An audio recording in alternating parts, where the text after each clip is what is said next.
Welcome back to another edition of Devout Deism. I am your host, David Robertson. Thank you so much for being a part of the program.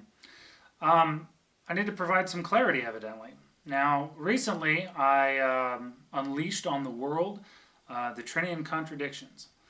And evidently, there have been some misunderstandings about it. First and foremost,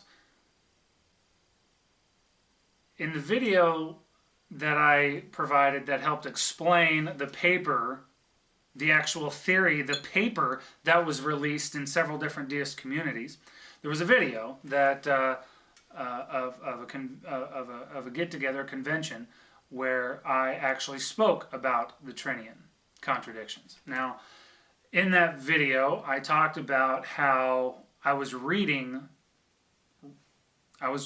Look, I know a lot of you already understand this, so I apologize, but evidently there are some people who don't get it.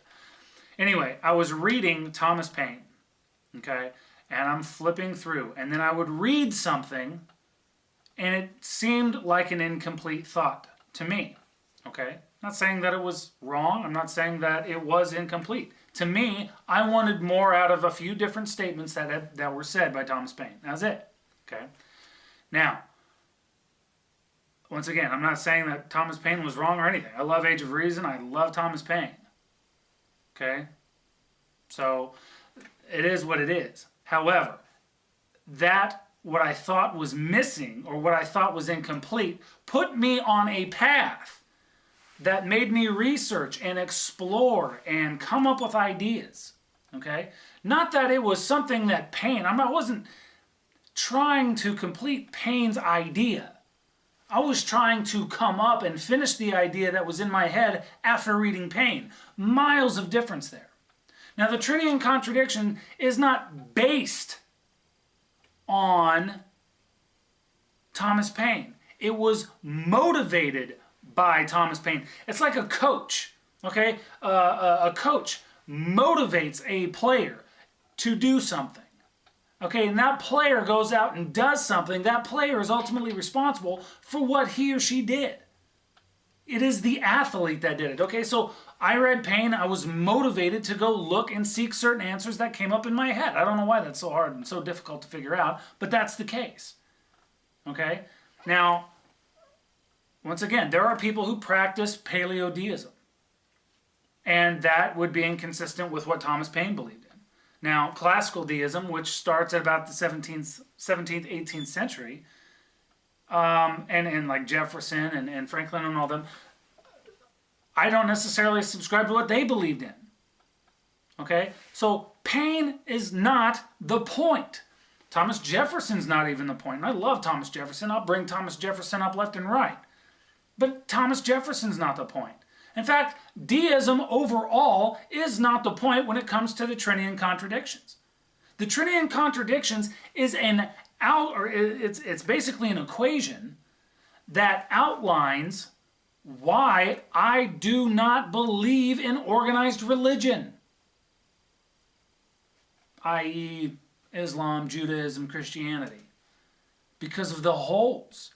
Because of the holes. And once again, if you do not read the theorem itself and just go off of your bias and interpretation of a video, that's your problem, honestly. And you're creating more problems for yourself because you're demonstrating ignorance of the actual theorem itself.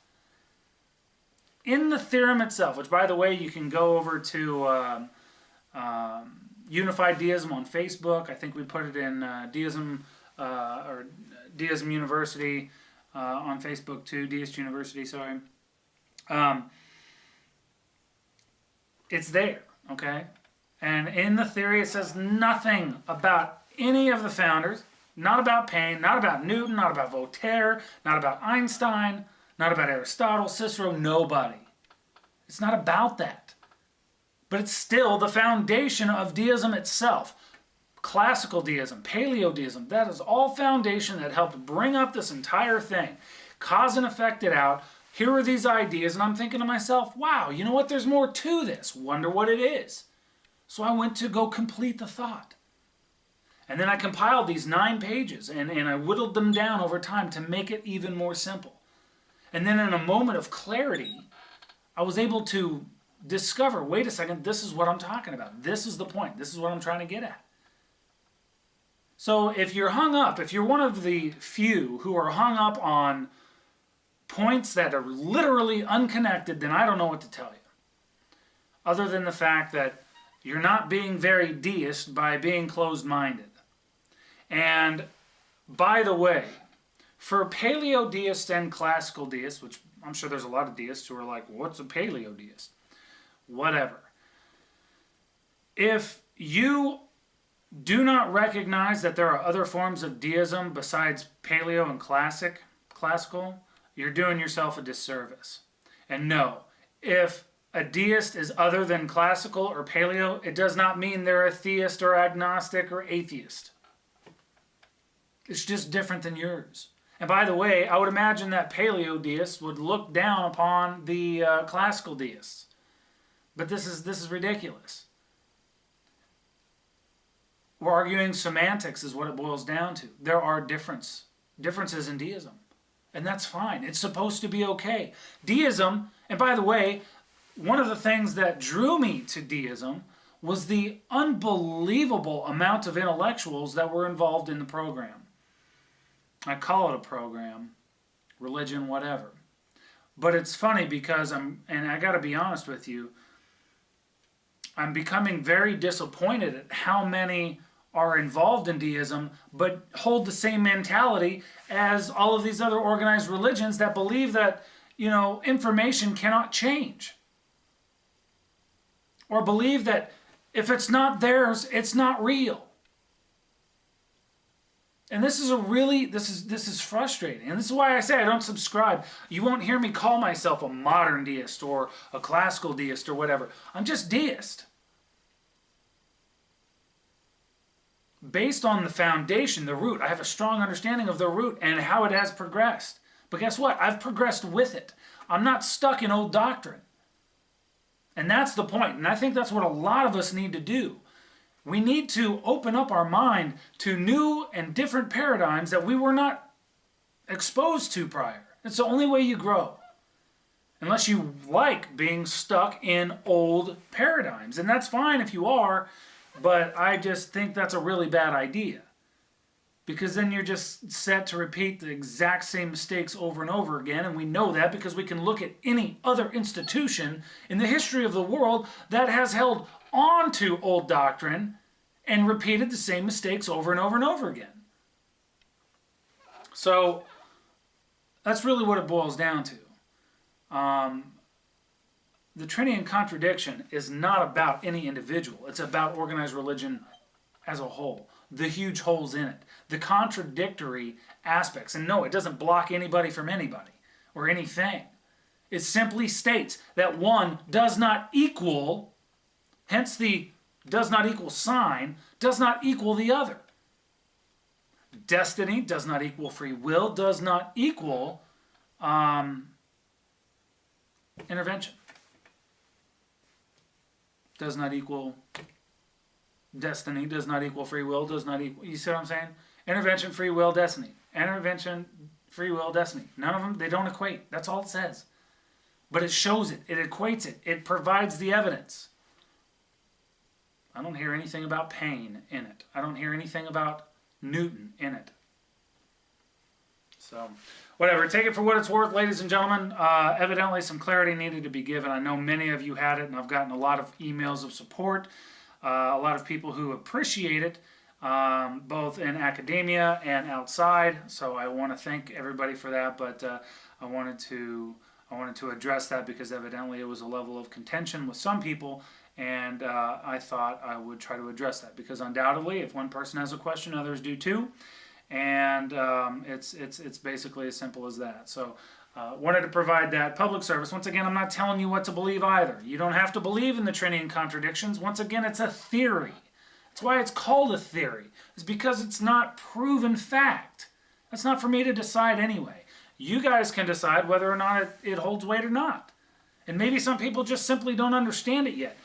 Some already have, and some are already,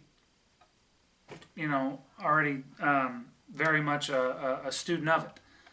But once again, you have to understand what I'm doing. And maybe that's what I need to do. I need to kind of clarify my point in these videos and in my mentoring aspect. My job, what I'm trying to do, is to innovate. Okay? I'm trying to help set people free from the things that hold them back. All right? Thomas Paine wrote Age of Reason to try and help wake people up. Right?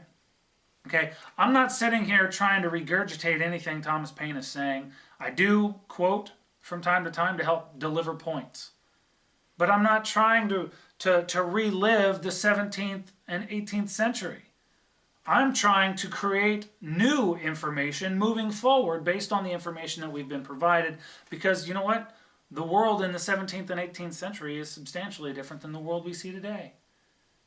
So I see no point in regurgitating old information. I seek to provide new information, which is why I created the many theories that I have. They're theories. Once again, it's up to you to decide whether or not they hold any weight. But once again, I'm not shoving it down anybody's throat. I'm not selling you anything. They're just ideas. If they help the world, if they help humanity, then awesome. If they don't, then disregard them. Who cares? It affects you none. Now, unless it becomes doctrine down the road, who knows? Maybe somebody will appreciate it to that level. Now, I would say the Trinion Contradictions is probably one of the more solid theories. I have yet to have anybody really be able to refute it without absolutely proving it in the process. But that's the point, okay? I'm doing this to help. I don't gain anything off of this. That's really what it boils down to. So, anyway, that's just some of the things I wanted to throw out there. All right, and to address some of the other stuff. We had a Christian got on the channel and left a message on one of the videos talking about all the damage we're doing. I don't think we're doing damage at all. And by the way, when we look at damage, let's look at throughout history and some of the people. Well, you know what? No, we'll hold that for a different video. There's another video already in the queue for to answer that. So we'll just wait on that, ladies and gentlemen. Hope this clears up a few things, and I appreciate the messages and the comments of support. If you have questions, ladies and gentlemen, feel free to ask them. But don't, and I would challenge you not to insinuate and to not imply, because chances are you're wrong if you're doing that to me, because my intent is probably not what you think it is, and what you're implying may be off. And if you have a question, I'll be glad to help clarify it so you have a better understanding of where I'm coming from. Once again, to me, Deism is about learning, and the more we learn, the closer we can get to God. And the closer we can get to understanding the whole point of life. But we can't do that if we insist on sticking our brains and our minds and our efforts in old ideas. We take the old ideas, we use them as a foundation, and we build upon them. That's how we get better. That's how we learn more. If we had to reinvent electricity every single year because we refuse to learn from the basics, we'd have a problem. And we wouldn't be worthy of progression.